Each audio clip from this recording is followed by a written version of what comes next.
I play Andy, who has been alive for over 6,000 years. She's the first of the team to become immortal. And she spends the first couple of centuries very much alone. So by the time we find her in the story, she's lived a lot, and she's tired, and she's a bit demoralized and by just the world and humanity.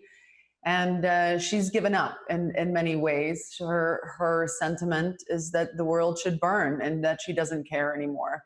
So we find her kind of rediscovering her faith, not only in herself, but in humanity.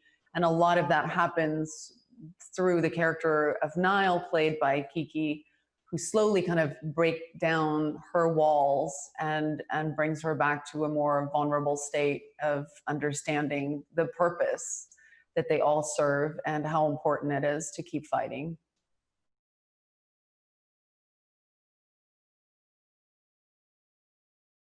I think all of us really wanted to make this film. A huge part of it was because we saw so much potential in kind of raising that action bar. There were just these incredible set pieces that felt really exciting and fresh to explore physically.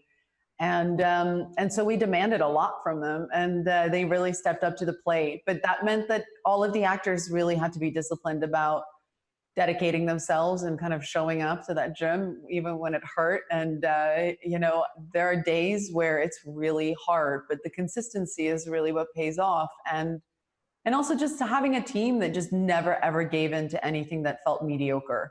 And so, when you work that hard, the movie really shows it. The action in this is just so exciting. And, a lot of it is because KiKi and I get to explore a lot of that. And Van, another actress who plays another great character in this, Quinn.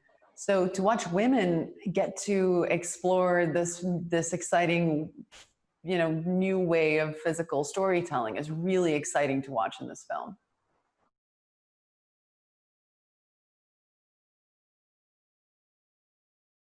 Being skilled in just one form of martial arts takes, a lifetime of dedication. And I've never really practiced martial arts. So, when you look at your time frame and you have 4 months and you have to perfect all of them, it's somewhat overwhelming. But we really assessed what specific moves could translate that narrative. And so we were very, very specific in picking things that we knew that were some of my strengths, and we really honed in on them so that the technique was really perfect. And so when she has one karate move, we really spent, a lot of time perfecting the technique, the posture, and the effortlessness of it. But we had to be really smart about that, because people really care about that stuff. People who love these movies, they really pay attention to that. And so you want to honor that and do it as perfect as you possibly can.